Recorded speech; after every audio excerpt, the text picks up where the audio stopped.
Hello friends, welcome back to Mayur's Gujarati to English. આજે આપણે નાઉનનો third part discuss કરવા જઈ રહ્યા છે કે જે છે ધી નાઉન જેન્ડર. હવે આની અંદર કયા કયા નાઉન આવતા હોય છે એ આપણે જોઈએ. ફર્સ્ટ પાર્ટ આવે છે મેસ્ક્યુલાઇન જેન્ડર, બીજું છે ફેમિનાઇન જેન્ડર, થર્ડ છે કોમન જેન્ડર અને ફોર્થ છે ન્યુટર જેન્ડર. સૌથી પહેલું આપણે મેસ્ક્યુલાઇન જેન્ડર અને ફેમિનાઇન જેન્ડર ડિસ્કસ કરીશું અને સમજીશું કે what actually it is all about. A noun that denotes a male is called a masculine gender.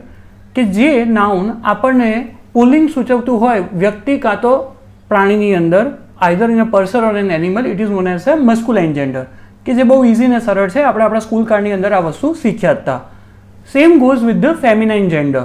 A noun that denotes a female is called a feminine gender, either with a person or an animal. Right.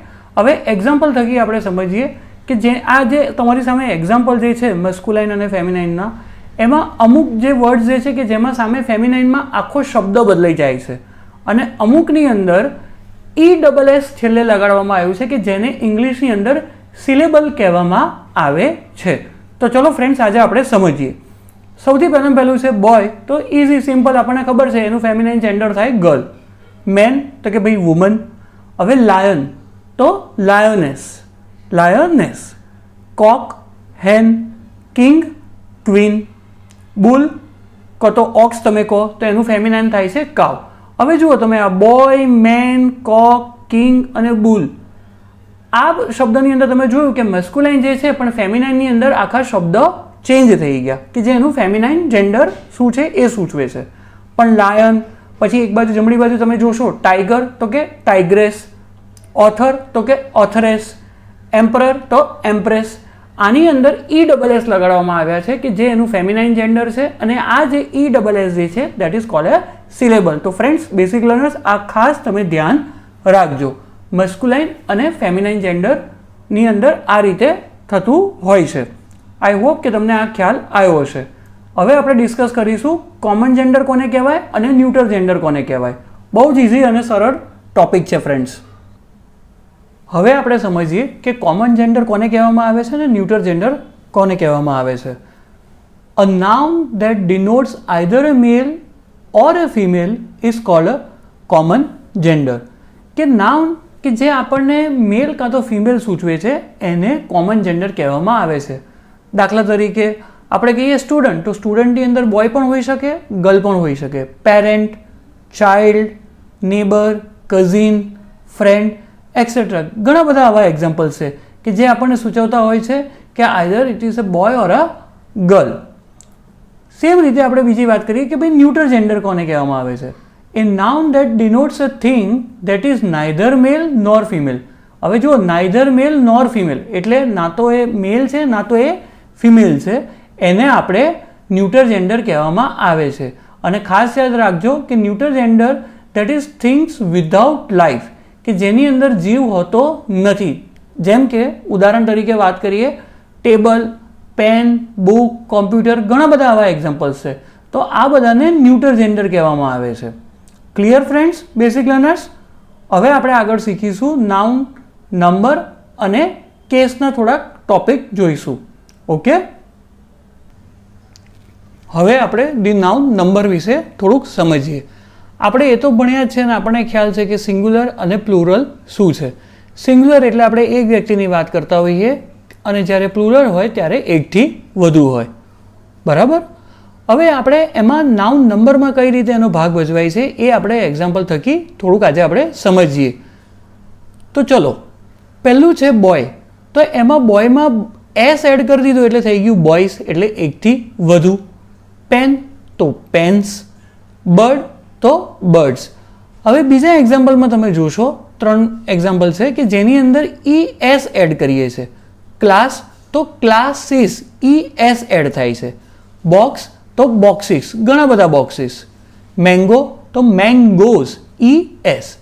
એ રીતે બીજું ox તો ઓક્સન. Ox એટલે એક ox અને એકથી વધુ હોય તો ઓક્સન, EN એડ આપણે કરીએ છીએ.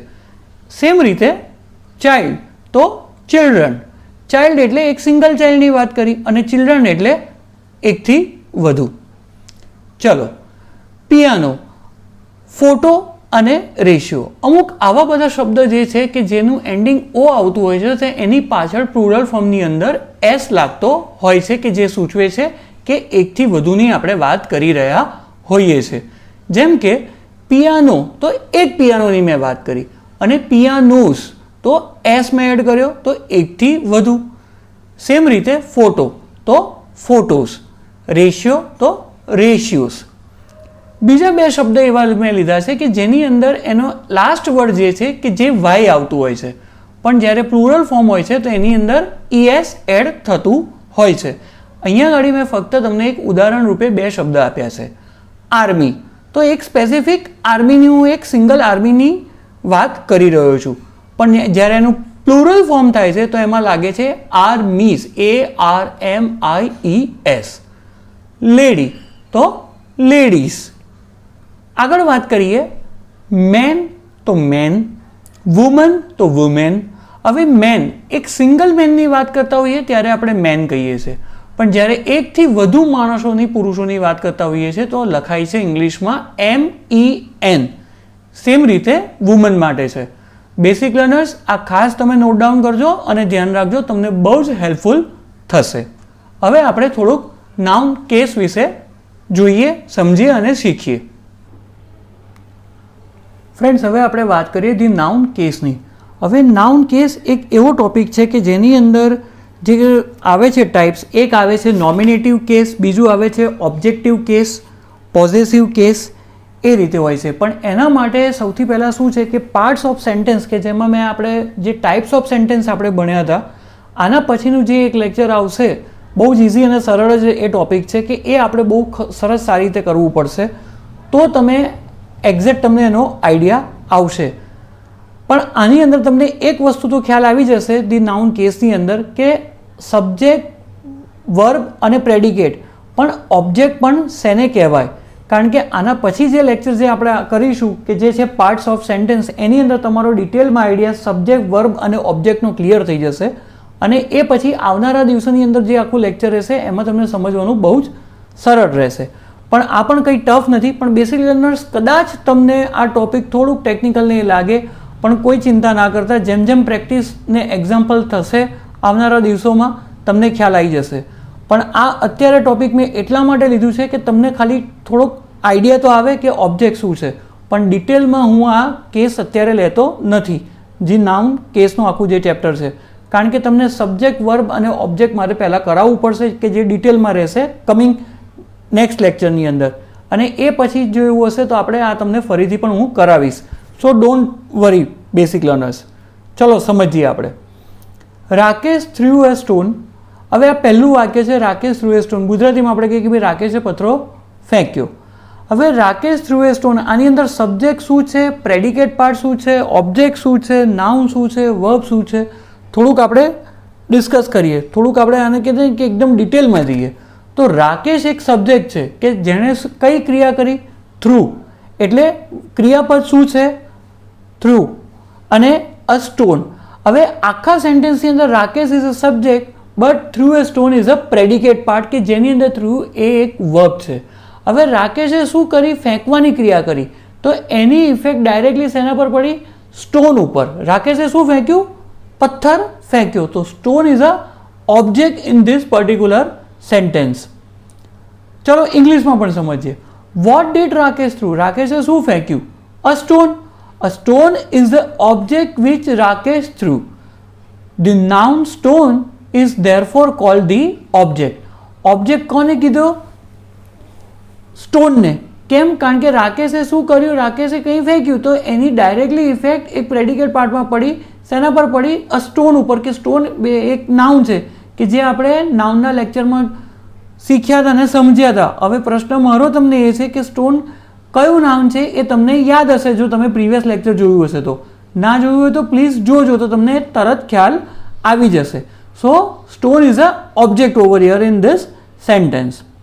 Okay, coming to the next example. The donkey kick the girl. Right, ડોન્કીએ ગર્લને કિક્ડ કર્યું એવું કહે છે. હવે the donkey is a subject part, it is understood. Kicked is a verb, ક્રિયાપદ છે. The girl. હવે ગર્લ આની અંદર જે છે દેટ ઇઝ એન ઓબ્જેક્ટ માટે ડોંકી કિક, ડોંકીએ કિક કરી પણ એની ઇફેક્ટ ડાયરેક્ટલી કઈ પડી તો કે હા ધી ગર્લ ઉપર, તો girl is a object. Now let us understand this in English. Who kick the girl, કોણે લાત મારી, the donkey is a subject. The noun girl is the object. કેમ? It is the answer to the question whom did the donkey kick. ડોંકીએ કોને kick કરી તો કે ગર્લને. જવાબ એની અંદર આપણને મળે જ છે, એટલા માટે ઓબ્જેક્ટ આની અંદર ગર્લ છે અને પહેલા સેન્ટેન્સની અંદર સ્ટોન છે.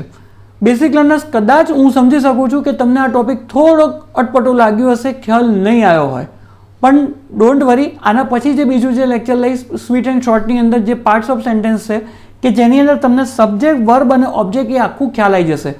પણ એની પહેલાં મારી તમને રિક્વેસ્ટ છે કે જે ટાઈપ્સ ઓફ સેન્ટેન્સીસ મેં કરાવ્યા હતા એ લેક્ચર આખું જોઈ લેજો, તો તરત તમને એ ટોપિક ખ્યાલ આવી જશે. સો ગાઈઝ, અહીંયા આગળ આપણું નાઉનનું કમ્પ્લીટ ચેપ્ટર આજે ક્લિયર થાય છે. આઈ હોપ કે જો તમને વિડીયો ગમ્યો હોય તો પ્લીઝ લાઇક કરજો, શેર કરજો અને સબસ્ક્રાઈબ કરજો. મારા બેસ્ટ પોસિબલ એફર્ટ્સ રહેશે બેસિક લર્નર્સ તમને કે બેસ્ટમાં બેસ્ટ આપણે ગુજરાતીમાંથી ઇંગ્લિશ શીખીએ, ગ્રામર શીખીએ, રીડિંગ પ્રેક્ટિસ પણ પ્લીઝ તમે લોકો રાખજો, રાઇટિંગ પ્રેક્ટિસ પણ રાખજો કે જે બહુ પહેલાં લેક્ચરમાં મેં કીધું હતું જે ટોપિક તમને ગમતો હોય. ઓકે, અને મારા માટે પણ તમારા તરફથી કોઈ પણ ફીડબેક હોય, કોઈ પણ જગ્યાએ તમને ઇમ્પ્રુવમેન્ટ લાગતું હોય કે કંઈ હોય તો please you can suggest me. Your suggestions R most welcome guys. Thank you so much. Stay tune and hour next topic will be parts of sentence કે જેની અંદર આપણે સબ્જેક્ટ, વર્બ અને ઓબ્જેક્ટ આખું ડિટેલમાં સેન્ટેન્સીસના એક્ઝામ્પલ સાથે જોઈશું. And guys, once again I will repeat this, basic learners, don't worry, કોઈ પણ વસ્તુ અઘરી નથી, આપણે ખાલી સમજવાની છે અને એની પ્રેક્ટિસ કરીશું તો આપણા માટે બધું ઇઝી જ રહેશે. So best of luck guys. Thank you so much.